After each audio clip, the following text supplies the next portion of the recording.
Hello dear student, welcome back. इस video में आपको पढ़ाने वाला हूँ सिंधु घाटी सभ्यता के प्रश्न। वैसे तो मैं सिंधु घाटी सभ्यता के बारे में आपको पढ़ा चुका हूँ बहुत डिटेल से, और वीडियो अगर नहीं देखा है तो आप जाइए चैनल पे, वो वीडियो देखिए, क्योंकि वो वीडियो देखेंगे तभी ये आपको समझ में आएगा, वरना नहीं आएगा।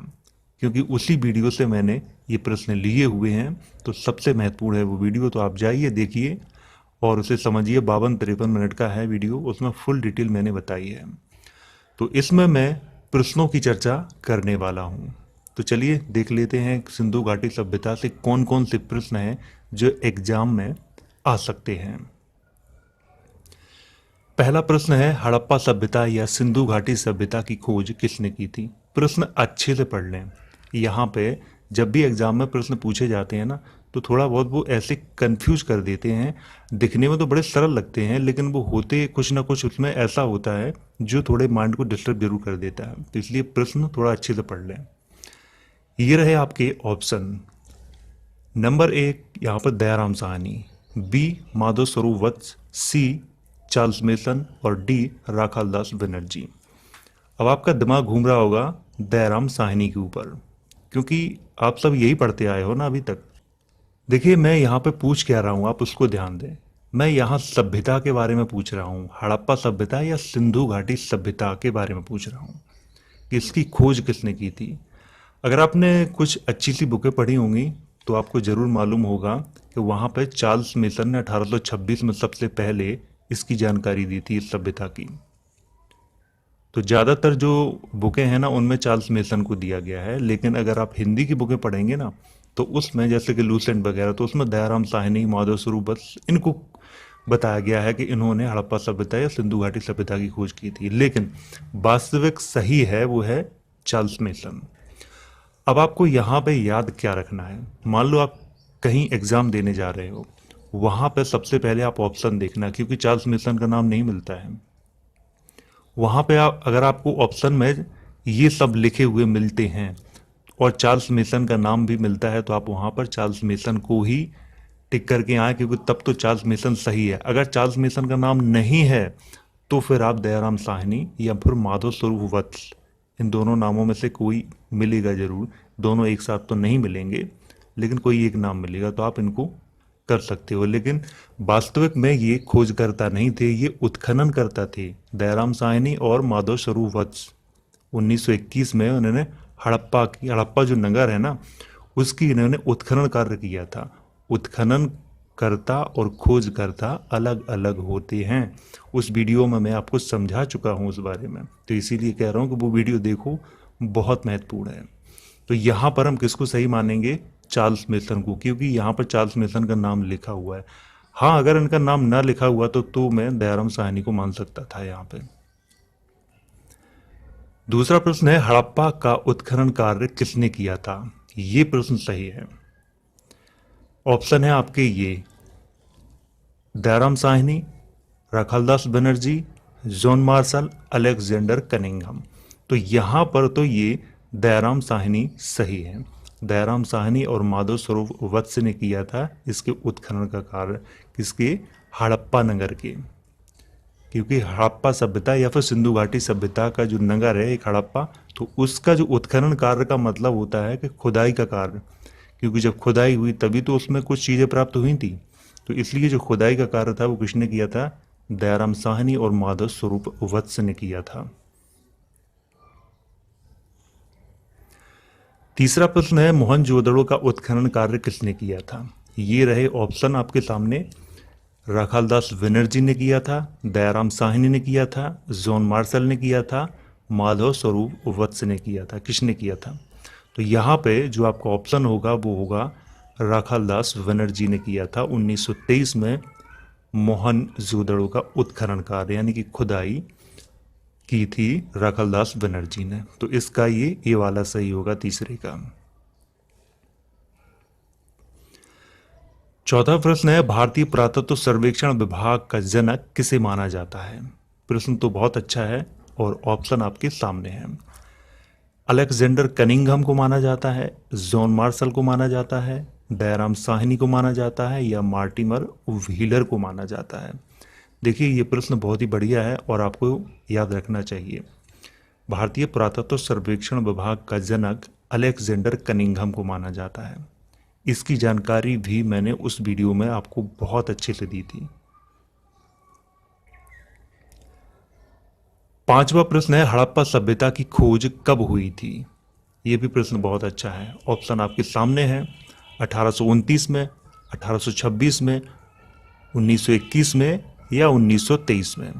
अब आप फिर से कंफ्यूज हो गए होंगे, क्योंकि ज़्यादातर जो बुकें हैं ना, हिंदी की जो बुकें हैं जैसे लूसेंट वगैरह हैं और भी हैं बहुत सारी, तो वो 1921 लिखते हैं। ये सरासर गलत है। 1921 में नहीं बल्कि 1826 में हड़प्पा सभ्यता या सिंधु घाटी सभ्यता की खोज हुई थी। 1921 या 1922 में तो उत्खनन कार्य हुआ था, ना कि खोज। मैं खोज के बारे में यहाँ पे पूछ रहा हूँ, उत्खनन कार्य के बारे में नहीं पूछ रहा हूँ यहाँ पे। तो सबसे पहले तो आप प्रश्न पे ध्यान दें कि प्रश्न में पूछा क्या जा रहा है। तो यहाँ पर सबसे सही ऑप्शन होगा 1826। हड़प्पा सभ्यता की खोज कब हुई थी? 1826 में हुई थी। किसने की थी? चार्ल्स मेसन ने। जब आप अच्छी बुकें पढ़ेंगे ना, तब आपको ये सब चीज़ें मिलती हैं। जब आप लूसेंट वगैरह इस तरह की ये बुकें पढ़ेंगे तो आपको ये जानकारी नहीं मिलेगी, क्योंकि लूसेंट वाले वो जानकारी नहीं देते जो जानकारी हमें चाहिए। एकदम डिटेल से नहीं बताते। वहाँ तो प्रश्न टाइप के लिखे हुए हैं, बस उन्हें याद कर लो और एग्जाम में चले जाओ।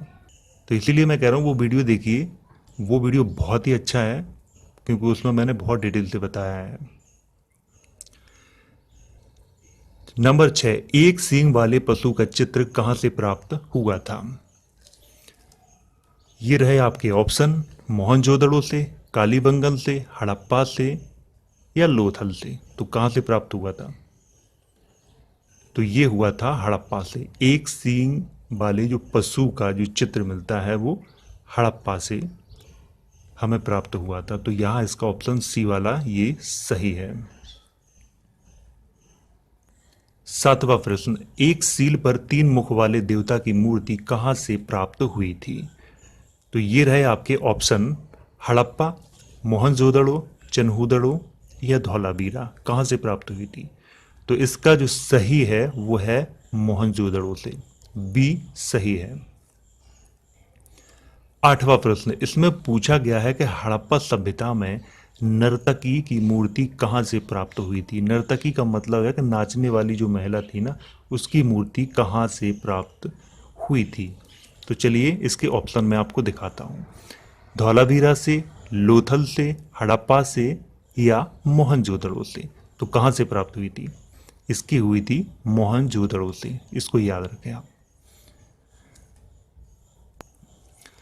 9वां प्रश्न, हड़प्पा सभ्यता के नगर चन्हूदड़ो की खोज किसने की थी? ये रहे आपके सामने ऑप्शन, दयाराम साहनी, रविंद्र सिंह बिष्ट, एन.जी. मजूमदार, यज्ञदत्त शर्मा। तो किसने की थी? तो यहाँ पे जो सही है वो है एन.जी. मजूमदार। एन.जी. मजूमदार ने ही चन्हूदड़ो की खोज की थी। तो इसको याद रखें यहाँ पे।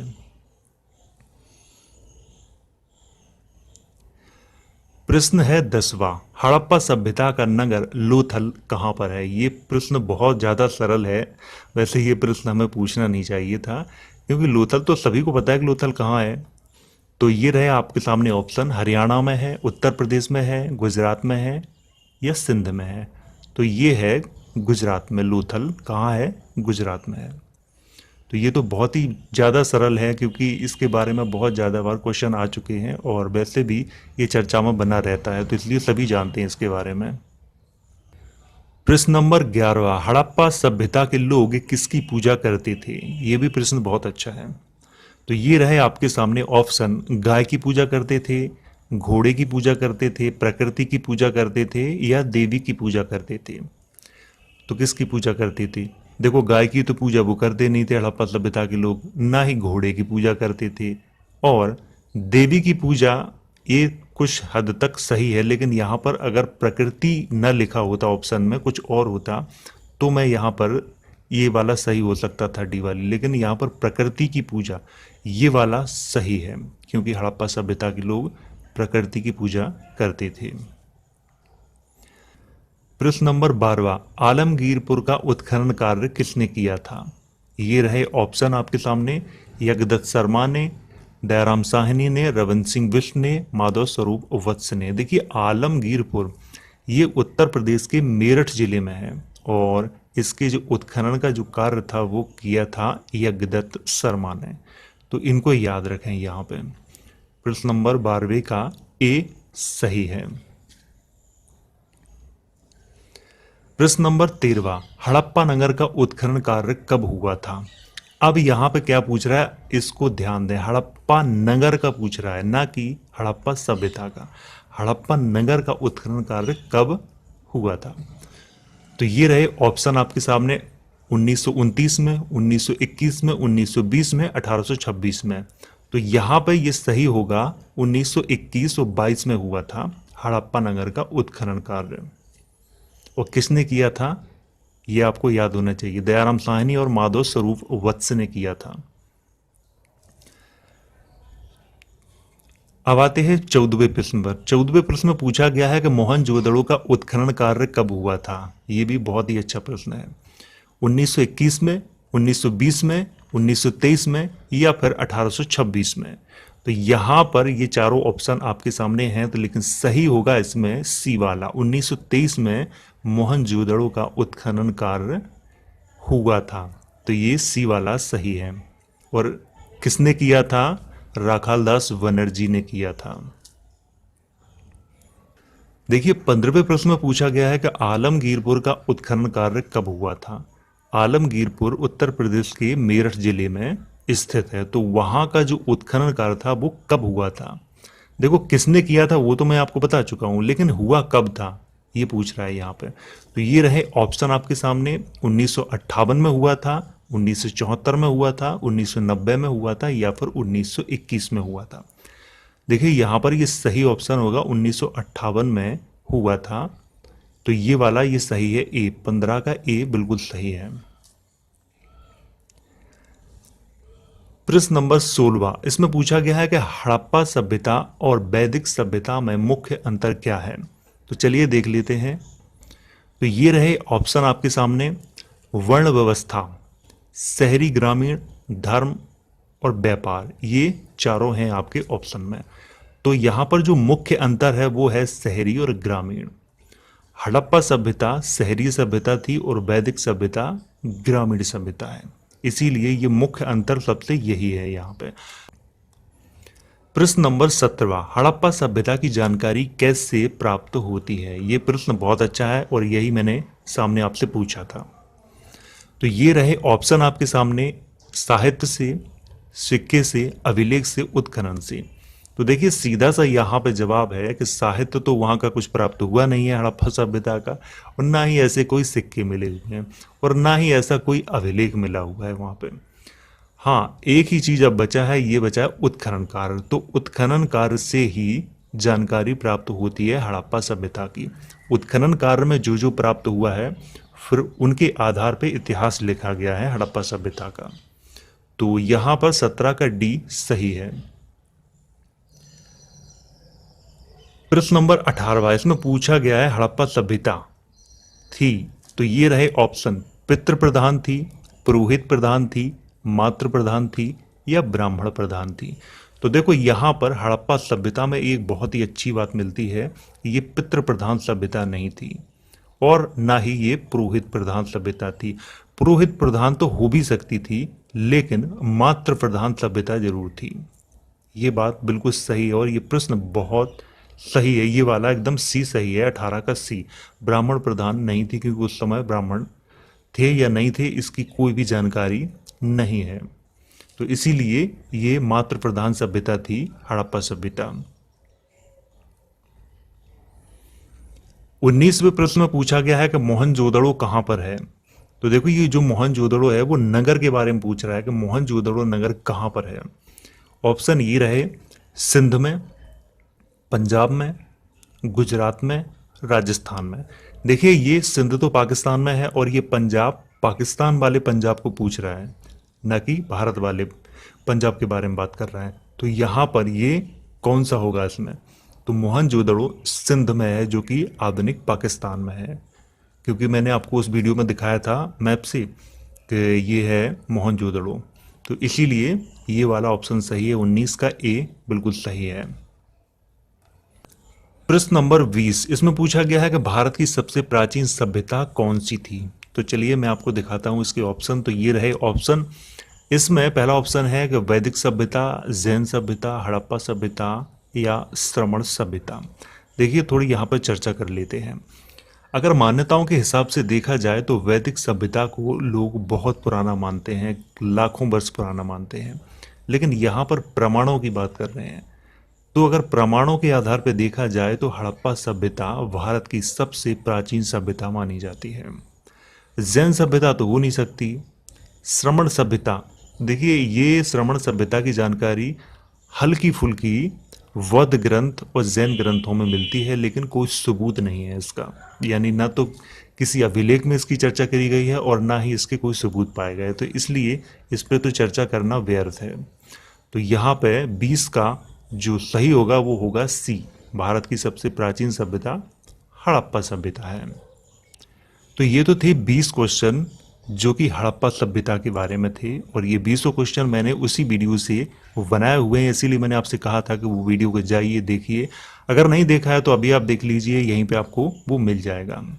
तो मिलते हैं फिर से अगले वीडियो में।